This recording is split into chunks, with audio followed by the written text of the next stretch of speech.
Comme prévu, il y a du bruit parasite, donc la machine à laver. Donc cela n'est pas le commencement des chapitres, ceci est un prologue. Donc prologue, c'est-à-dire que je vais expliquer quelques trucs. C'est-à-dire que dans notre Geesia, on a notre livre saint qui est notre prophète et la parole de Dieu, qui s'appelle la Geesia. Mais à côté de cela, nous avons un legueril. Le pluriel, c'est legueris. C'est de l'armoricain. On va être clair entre nous. Pour l'unité du peuple kaffar, il faut parler l'armoricain. C'est la langue internationale, interculturelle kassar. Sinon, il y a les ethno-nations qui seraient, en fait, la Tiarneja, qui serait, ou son synonyme, Empieladone, pardon. Empieladone, c'est-à-dire empire. Ça s'écrit TL à la fin parce que c'est Empieladoni, son pluriel. Le pluriel général en breton, c'est S ou ES. Oui, en armoricain, je vais dire, ou en breton supérieur, ou encore s'appelle encore le gallo. Le gallo qui vient pas de gallo-romain, mais qui vient de Galles. Galles, c'est du bas breton, ça signifie celui qui parle mal breton. Pourquoi les gallos parlaient-ils mal breton? Parce qu'il y avait une germanisation, donc de l'allemand, plich, et de l'anglais, par exemple Dick, qui a donné Dich, et une latinisation, donc du français, de l'espagnol, du portugais et même de l'italien.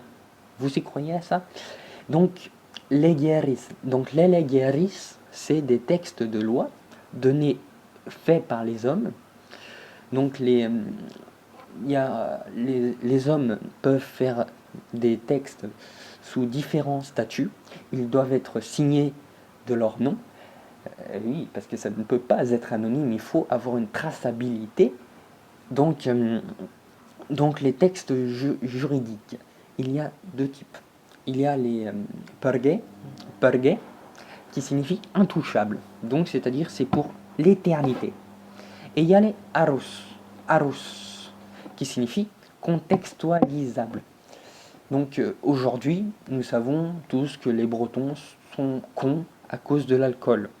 Donc, aujourd'hui, on interdit l'alcool aux Bretons, par exemple.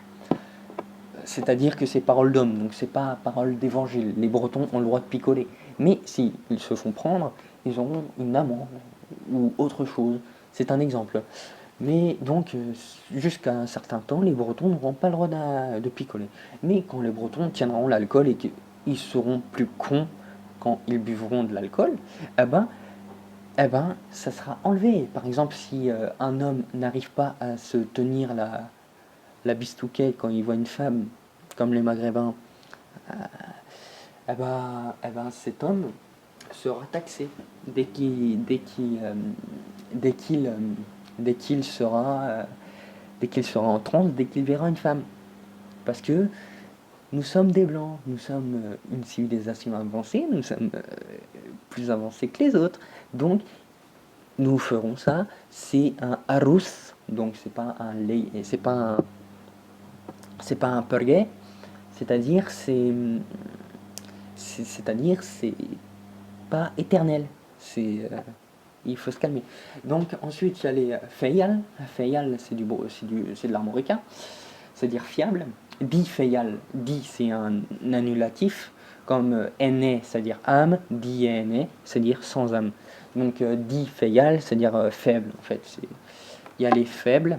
Donc par exemple feyal, si par exemple je dis il y avait un homme nanana qui faisait ça, et c'est vrai, donc c'est feyal. Et il peut y avoir une autre version qui serait difeyal, et une autre version qui serait feyal, et une version qui serait werrone. Werrone, encore avec un TL à la fin, parce que son pluriel c'est werroni. Werrone, qu'est-ce que ça veut dire? Werrone, ça signifie vrai. Warrone, ça signifie vrai. Ensuite, alors, on descend, c'est un prologue. Hein. Moi je dis, je vais pas me prendre la tête. Encore désolé pour les bruits parasites. Donc, perge.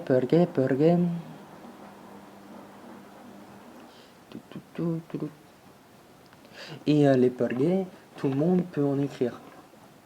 Enfin, les perge, oui, mais ça dépend quel est le contexte et voilà. Donc, pour unir l'empieladone, c'est la langue, la langue interculturelle, ce sera l'armoricain. Mais ça ne veut pas dire que, je sais pas moi, le français, ça sera interdit. Ce n'est absolument pas ça.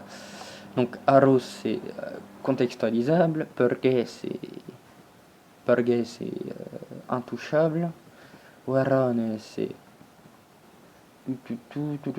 Faut chercher plus bas. Warane.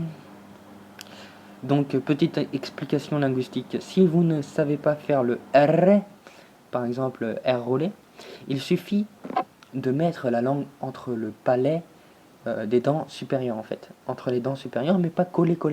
Et de faire passer l'air. Et de faire vibrer la langue. Comme, si vous voulez imiter un ventilateur. Ou une mitraillette. Je ne sais pas. Donc, c'est tout simple. En italien, on retrouve ce son. En espagnol et en autre. Donc, ça c'est pergue par exemple, un pergue. Les 7 vertus cafar. Et un pergue par exemple doit être justifié et doit être dans l'esprit de la gaieté. Donc, les 7 vertus cafar. Donc, le premier c'est la bienveillance. Le deuxième, c'est le tribalisme. Le troisième, c'est la connaissance, le partage, le mariage, la loyauté et la justice. Et pour être juste, il faut se couper des émotions, car les émotions rendent injuste. L'amour comme la haine. Et en plus, c'est changeant. Donc, je répète, il y a les feyal, les difeyal, les pergue, les warone et les arros. Et si vous voulez créer d'autres catégories, libre à vous. Donc nous sommes des fascistes, oui, nous sommes des blancs, nous sommes des fascistes. Donc nous avons un dogme écrit, voilà. Mais nous sommes des blancs, et ça, il ne faut pas l'oublier. Donc c'est pour cela que le dogme est flexible. Donc je crois qu'il y a trop de bruit et que je vais arrêter là. Tchuss!